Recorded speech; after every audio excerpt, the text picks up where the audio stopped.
Jennifer Lopez walked onto the view set like she had 1,000 times before, calm, glowing, perfectly put together.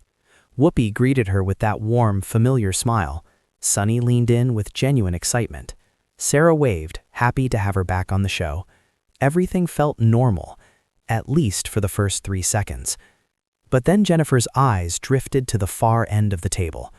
Joy Behar sat there with her arms tightly crossed, shoulders stiff, chin lifted just enough to look defiant. She stared at Jennifer the way someone stares at a courtroom rival. Not a guest, not a colleague, not a human being, but as a target. Jennifer smiled and settled into her seat. The conversation opened smoothly. Whoopi asked about the new film, and Jennifer spoke with that familiar confidence. Family, resilience, the emotional journey behind the project. She was calm, collected, fully in control. But every time Jennifer started to open up, Joy would drop something under her breath, just loud enough for Jennifer to hear, but soft enough for everyone else to miss. Cute. How inspiring. If only it were true. Tiny words, sharp as needles. Jennifer kept talking, but the mood on set shifted. Even viewers at home would have felt it. The air tightening, the energy dipping, the smile on Jennifer's face becoming just a little harder to hold. Joy didn't say much, but she didn't have to. Her smirk said enough. Jennifer tried to focus on Whoopi's next question, but she could feel Joy watching her like a hawk, waiting, calculating. And then it happened. Joy simply leaned forward, sliced through the conversation, and dropped her first strike with the coldest voice in daytime TV. "So, when are we going to stop pretending?" The studio froze.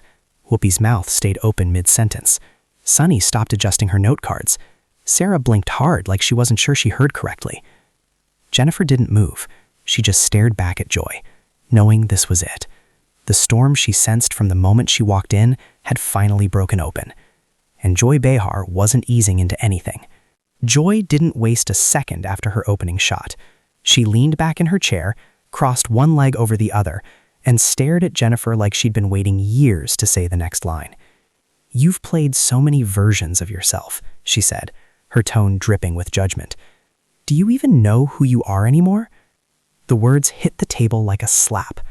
Jennifer kept her posture straight, voice steady, but her eyes hardened just a bit. Joy had finally touched the nerve she'd been circling around since the moment Jennifer walked in. "I know exactly who I am," Jennifer replied calmly, "and I don't need you to tell me otherwise." Her tone was soft, but the message was sharp. It should have been enough to de-escalate, but Joy had no interest in de-escalation. "Oh, honey," Joy said with a fake laugh, waving her hand in the air.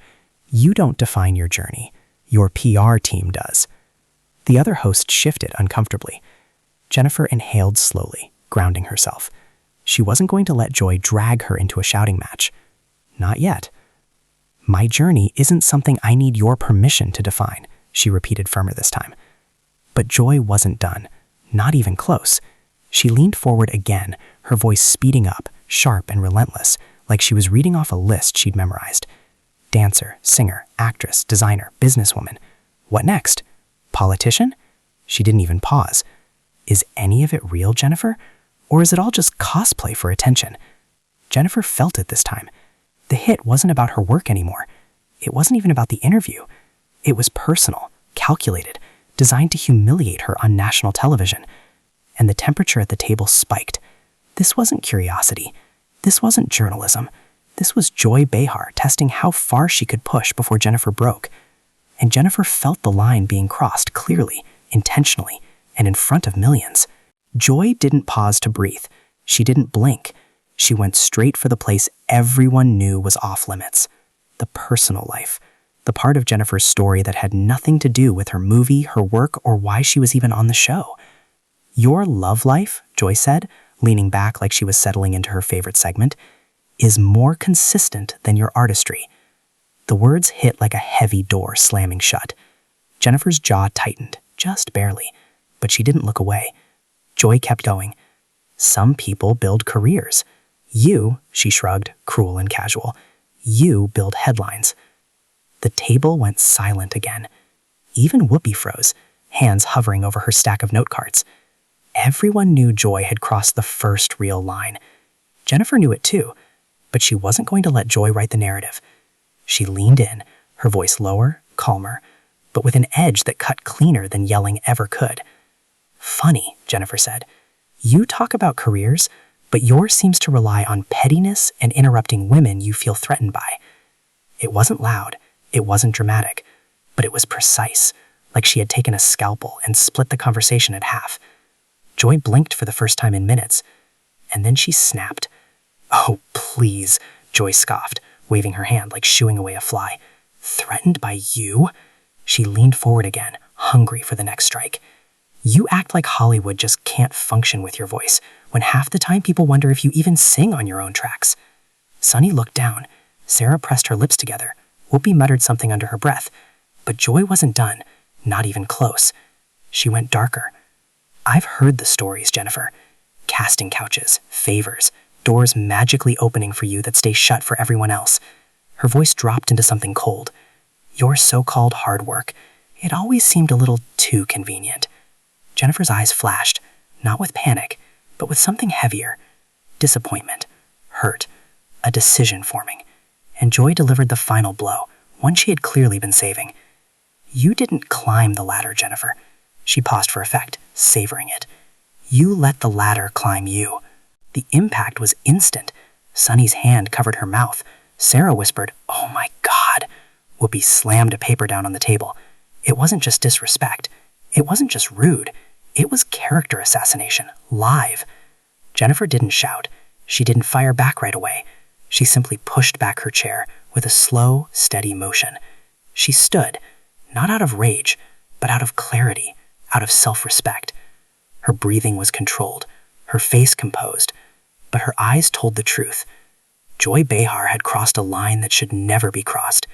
This was no longer an interview. This was Jennifer Lopez choosing to stand up for herself, not because she was losing control, but because she refused to let someone strip her dignity while millions watched. Jennifer didn't storm out. She didn't shout. She didn't fling her mic or demand the cameras cut. Instead, she slowly pulled the chair back in and sat down again, quiet, steady, almost unnervingly calm. And that calmness hit the table harder than anything she'd said so far.